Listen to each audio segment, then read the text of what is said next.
one of the worst days in the history of Zimbabwe. Mnangagwa is set to actually push the MPs who are supporting his bill to vote it and make it a lawful instrument in Zimbabwe. This omnibus bill has numerous consequences. This is done in spite of the retired military generals and senior ex-combatants warning Emerson Mnangagwa about the consequences of the bill and how it compromises the values of the liberation struggle.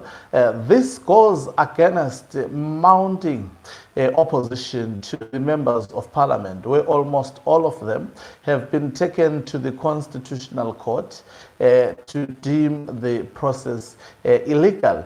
In spite of this, we saw Emerson Mnangagwa yesterday using the Zimbabwe Judiciary to rubber stamp this illegal constitutional amendment bill number 3 of 2026. But guess what? Today is a defining day. We will wait to see what will happen. The mind-boggling question is, are Zimbabweans going to be disappointed or something is going to salvage Zimbabweans from the wrath of Emerson Mnangagwa? Greetings and welcome to your lovely channel, the Hlonipani Global News. If you are watching us for the very first time, please do remember to press the red or black subscribe button so that next time when we beam live, you become the very first one to watch us. This day could potentially tend to be one of the worst days for the people of Zimbabwe, especially if this illegal constitutional amendment bill number 3 of 2026 sails through.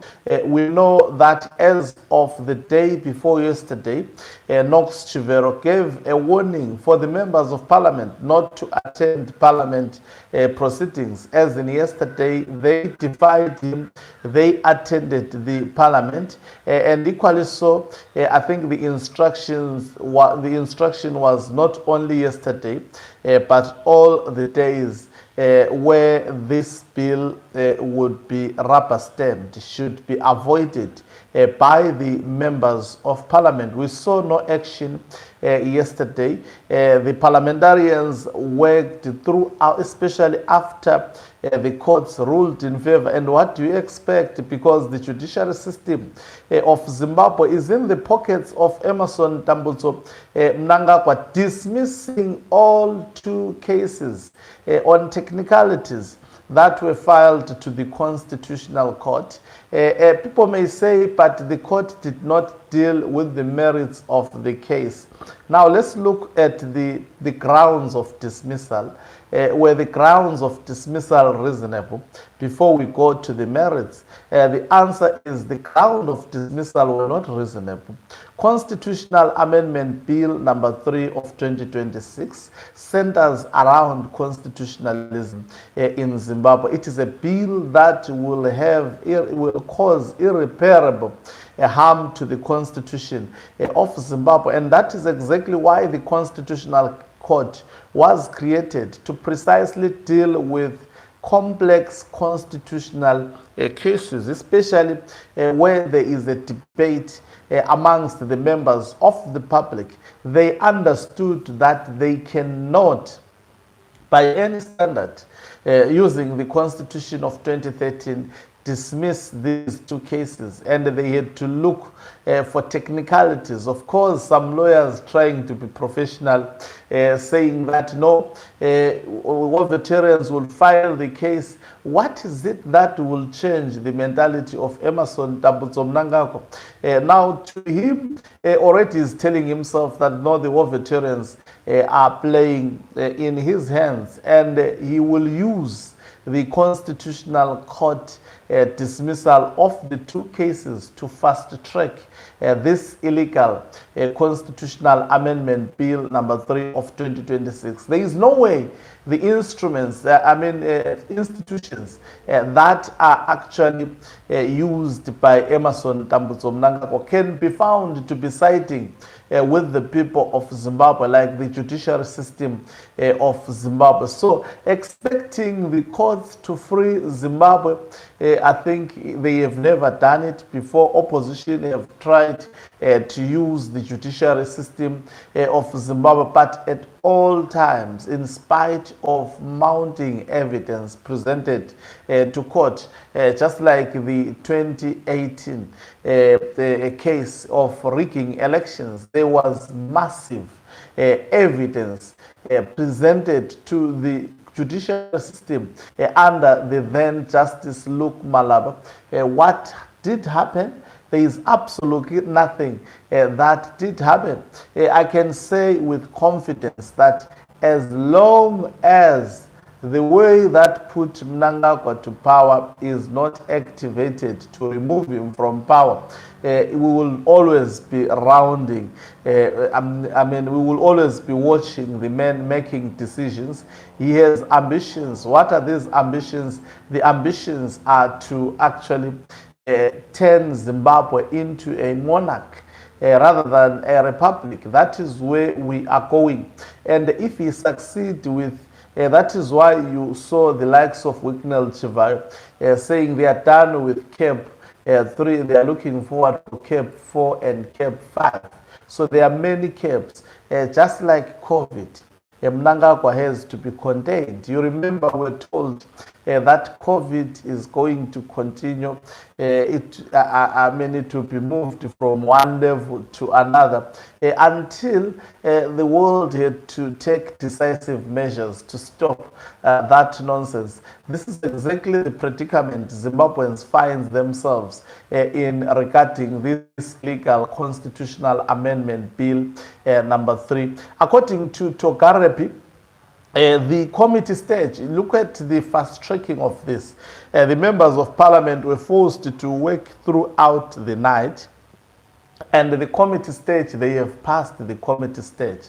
As the parliament opens up its business today, we expect them to vote for this bill. And if nothing stopped this process, the bill would have been voted. I thought maybe at committee stage, the business was going to take maybe a day or two, but you can see the way things are fast-tracked. This is an abnormal way of doing things. Even if you have got the majority, you don't do it in such a manner and in such a hurry, because keeping the members of parliament throughout the night, to them it's money, to them it's actually allowances. They got a lot of allowances. Even if they were warned, they decided to say, no, let me rather die, take a risk, maybe I may survive and I may emerge with money. But now, does it mean the retired General Chiwenga faction has actually been defeated? I don't think so. I don't think so. In my view, I think these people, as they have declared, they said they are going to continue giving us signals. They gave signals to the members of parliament. I think we are still waiting for the signal to the people of Zimbabwe as to what exactly will happen, and do we pin hopes that the MPs may vote otherwise, especially for NPF? There is high probability that they may not vote otherwise. Why do I say so? Take this, listen, caption this. The MPs will vote publicly. It won't be a secret vote. If it was a secret vote, at least we would say it remains really unknown until the results are announced. But it will be done publicly. It would be done publicly. The vote in parliament would be done publicly. There was an attempt to convert this to be a secret ballot, pinning hopes that some members of parliament who are against this, being members of ZANU-PF, may decide to vote according to their conscience. It is public knowledge that there are many ZANU-PF cronies against what Mnangagwa is doing, and they're praying and hoping, just like each and every Zimbabwean, that may the military develop capacity to contain Emerson Dambuzo Mnangagwa. Everyone is hoping, is actually putting his finger across that maybe something may just happen. But what I can attest to you, I don't foresee Mnangagwa getting away with this, and later on leading the country up to 2028. It's just a dream. I can attest to you, even if Chiwenga fails, the people of Zimbabwe will not fail until 2028. Somehow the people will rise and have to contain this, because it's unbearable to the people of Zimbabwe. The people of Zimbabwe are suffering. The people of Zimbabwe go some days, some without a meal. The people of Zimbabwe have no money because there are no jobs. The country that produces the largest lithium supplies the globe. One of the very, very important mineral that is on demand at the moment. As you are looking at this live broadcast, it is done and facilitated through lithium. You see, I don't use government electricity. I use 100% lithium in my house, and I do it 24 hours. It's clean. It gives you good energy. We cook, we do everything. We have that resource in Zimbabwe. And if I can tell you the machinery, how much it cost me to buy the batteries, the inverters, and everything that is needed to set up the system, it's a lot of money, especially if these resources could be processed in Zimbabwe, and batteries are made in Zimbabwe, selling it to the world. A 24 volts battery in South Africa goes for around not less than 7,000 rand. Just a 24 volts. What about 48? What about more? You can see, I think 15 volts battery, it goes for 30,000 last time I checked in South Africa. And we have this resource that produces these batteries.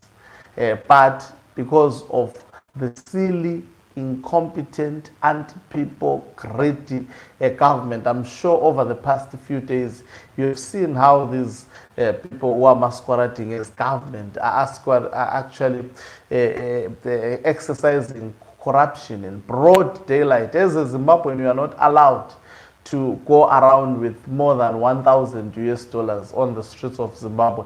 If you are searched and you are found to have more than 1,000 US dollars and you cannot explain yourself, the government can confiscate it and arrest you. But they can donate 200,000 cars worth of thousands of US dollars in cash, and on a broad daylight. Nobody goes after them. Thank you very much for watching us. If you are watching us for the very first time, please do remember to press the red or black subscribe button so that next time when we beam live, you become the very first one to watch us. You can financially support this channel by pressing the join button and be part of our members who are the heartbeat of this channel. You can equally do so by pressing the thanks button and send the stars. Don't forget to subscribe so that when I come through in no time, you become the very first one to watch us. So Mnangagwa Mhlabane is signing off. Let me laugh and leave you. Once again, let's meet on the